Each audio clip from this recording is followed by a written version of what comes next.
Bismillah, assalaamu calaykum waraxmatullaahi tacaala wabarakaatu. Walaalahayga qaaliga waa idin salaamay meel walba oo adduunka aad ka joogtaan. Kusoo dhawaada channelkayga Cooking with Xayaat. Waa walaashin Xayaat oo idin leh mar kale iyo kulanti wanaagsan sidaad u dhantihiin iyo meel walba oo caalamka aad ka joogtaan. Fadlan haddaad ku cusub tahay kusoo dhawow channelkayga mar labaad iyo mar saddexaad. Gacmo furan iyo qalbi saafiya insha Allah. Waana mahadsantihiin daawashadiina wacan iyo sida wanaagsan ee aad mar walba igula socotaan walaalahayga qaaliga ah. Maanta waxaan idiin wadaa quraac aad u fudud misana healthy ah insha Allah. Haddii aad tahay qof shaqeeya ama arday aad ayay ku anfacaysaa. Sidoo kale haddii aad tahay qof miisaan iska dhimayo ama diet ku jira insha Allah oo weight loss ah waad sameysan kartaa biidnillah. Aad ayay u fududahay waana ka faa'iideysanaysiin sida aan rajeynayo walaalahayga qaaliga ah. Markii aan dhameyno waatana quraacdeena maasha Allah waana ka heleysaan biidnillahi alkariim. Videoga daawo min bilow ilaa dhammaad insha Allah. Haddana sidaan u sameeyey waxyaabihii aan ka sameeyey kusoo dhawaada ayaan idin leeyahay biidnillah. Daawasho wacan.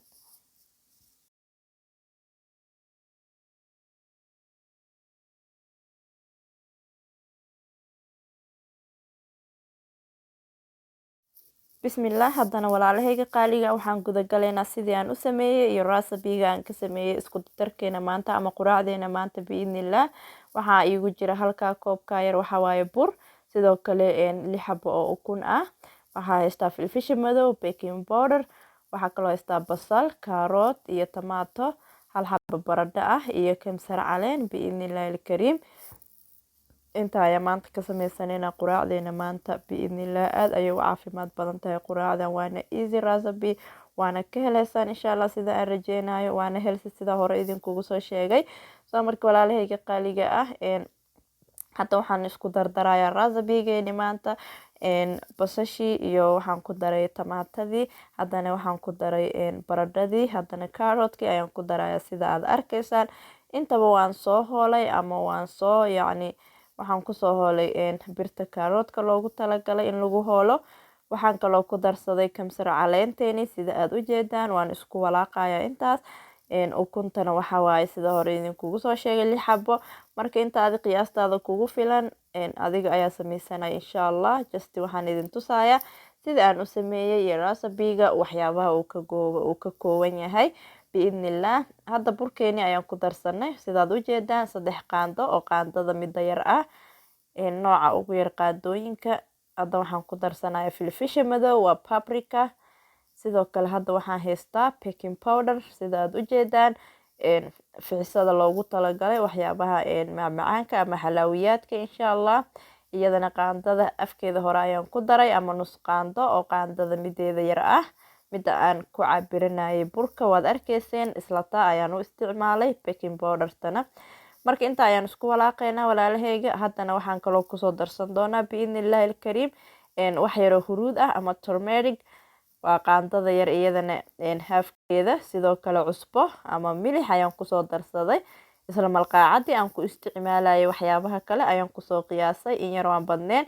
Maraq digaag aniga ma isticmaalo, healthy-na ma ahan walaalahayga qaaliga ah. Videoyaasheeda haddii aad daawataan anigoo isticmaalaya maraq digaag ma arkaysaan ama maraq jumbo hadba saad u taqaanid. Marka walaalahayga qaaliga ah caafimaadka uma wanaagsana maraq digaaga. Cusbada isticmaal insha Allah. Markii aan inta isku soo qasay walaalahayga qaaliga ah oo aan isku soo dardarsaday qudaarteeni iyo ukuntii iyo xawaashiyadii ama spiceski, hadda waxaan haysanaa baaquliga yar ee dhalada ah sida aad u jeedaan. Waxaan ku shuban doonaa ukuntii aan soo qasay markii dhaweed ama aad arkayseen. Marka waxaan rabaa biidnillah alkariim baaquligan in aan oven-ka geliyo ama foornada. Maybe inay isoo weydiiyaan gabdhaha walaaladey ah baaquliga maadaama dhalo uu yahay foornada ma la gelin karaa? Haa, waa la gelin karaa, waa loogu talagalay. Waxaa loogu talagalay oven-ka in lagu kariyo insha Allah. Wax dhib ahna ma keenayo oo waa loogu talagalay. Marka walaalahayga sida ila socdo walaalaha isoo weydiin doono ayaan uga faa'iideynayaa biidnillah alkariim. Marka 2 qayb ayaan ka dhigtay. Qaybtana waxaan gelinayaa foornada, qaybta kalena waxaan ku duwayaa stove-ka ama cooker-ka insha Allah ama dabka caadiga hadba saad u taqaanaan. Ila socdo wanaagsan ayaan idin leeyahay. axbaabi haddana qaybtii labaad ayaan sameynayaa oo dabka caadiga aan ku duwaayay ama kuukarka. waxaan soo saartay birtii aan ku karin lahaa ama baankii. waxaan ku shubay saliid yar. saliidda noocaan isticmaale waa sunflower oil. nooca haysatid waa isticmaali karaysaa biidnillahi alkariim. intaa dabadeed waxaan ku shubay alaabteeni noo diyaarsaneed ama quraacdii maanta aan sameynayay. isku dardarkeeni aan idinsoo tusay inta shay uu ka koobnaa ayaan yacni ku shubay baanka ama birta aan ku duwaayay. marka walaalahayga qaaliga ah sidaa ayaan u gaargaarsiinayaa geesaheeda, yacni inuu isla simo ayaan rabaa insha allah, si yacni uu u wada gaaro baanka. marka insha allah markii aan sidaa yeelo waan yaro sugayaa. dabkana waxaad uga dhigaysaa dab aan dheereen gaabneenna oo meel dhexa ah insha allah, si aysan kaaga guban ukunta iyadoona bislaanin. xagga hoose aysan kaaga guban, dabka u gaabi walaalahayga qaaliga ah. markay xagga sare qalasho ayaad dhanka kale haddana u rogaysaa ama aada u gadinaysaa insha allah. waana ila socon doontaan biidnillahi alkariim. sida ay kusoo baxaanna waad arki doontaan labada qeybba, hadduu rabbiga awooda leh inuu saamaxo walaalahayga qaaliga. mar labaad iyo mar saddexaad kusoo dhawaada janalkayga gacmo furan qalbi saafiya insha allah walaalahayga aan jeclahay. qaybtii foornada aan gelinayay ayaan foornada soo geliyay walaalahayga qaaliga sida aad u jeedaan insha allah. waxaan kaga shiday foornada qaybta hoose oo keliya 180 iyo 30 daqiiqo iyo yacni 30 daqiiqo iyo hoos oo keliya. soo markii ay hoos kasoo bislaato ayaan xagga sare 5 minute ama 3 minute kaga shidan doonaa insha allah oo keliya. waxaad hadda u baahan tahay inaad xagga hoose kaga shidid foornada insha allah walaalahayga sidaa ila socda. haddana waxaan usoo laabanay qaybtii aan stoofka ku waxeyneynay ama xagga sare ee foornada ama kuukarka. marka walaalahayga hadda cheese ayaan soo diyaarsanayaa ama farmaajo. waxaan soo diyaarsaday farmaajadii sida aad arkaysaan waan soo hoolay iyadoo diyaarsanna way jirtaa walaalahayga qaaliga ah. marka hadda waxaan korka kaga shubayaa ukunteeni oo noo bislaatay labada dhinacba diyaarka ah biidnillah. dabkana wuu noo gaabsan yahay, aad ayuu weliba u gaabsan yahay sidaa ila socda. marka insha allah inta uu ka dhalaalayo farmaajada ayaan sugeynaa biidnillahi alkariim. walaalahayga markii aan dabka kasoo qaaday iyo ovenkana aan kasoo bixiyay kii kale waad arkaysaa siday noogu soo baxday biidnillah. haddana waan soo diyaarsan doonaa oo waan soo jarjarayaa. saxankii aan kusoo diyaarin lahaa ayaan kusoo ridayaa walaalahayga qaaliga insha allah. maasha allah walaalahayga markii aan soo diyaariyey quraacdii maanta waa easy breakfast oo healthy ah insha allah. waan soo jarjaray sidan ayay noogu soo baxday maasha allah tabaarakallah, aadka u quruxda badan una caafimaadka badan. waxaan rajeynayaa in aad soo tijaabisaan ama aad sameysan doontaan hadda kadibba, oo yacni canjeeradana aad yacni sometimes sameysan doontaan. cuntooyinka healthiga aad ku dadaali doontaan biidnillahi alkariim. marka saxankan kale waxaa noogu diyaarsan ama aan kusoo diyaariyey isna waa fruit. wuxuu ka kooban yahay fruitkana avocado, strawberry iyo orange. waa intaasoo keliya waad arkaysaan ayaan filaya walaalahayga.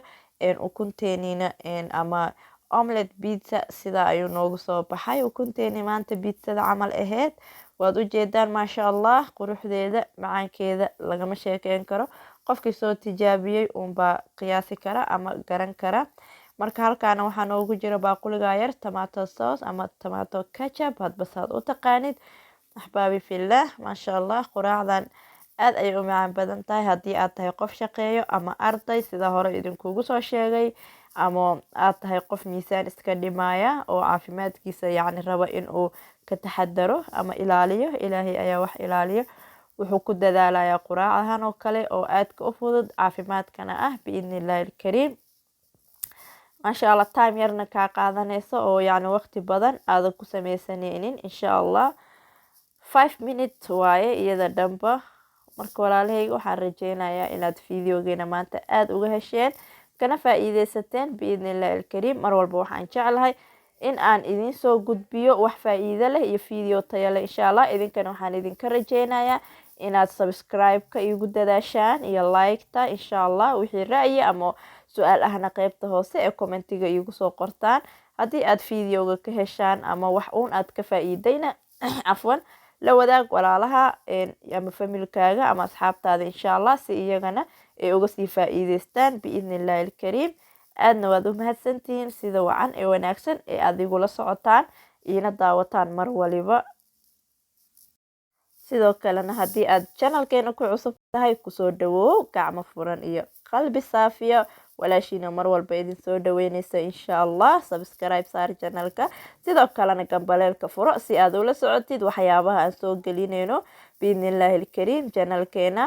marka walaalahayga qaaliga ah waxaan idinku dhaafayaa sidaa iyo intaan mar kale kulmeyno.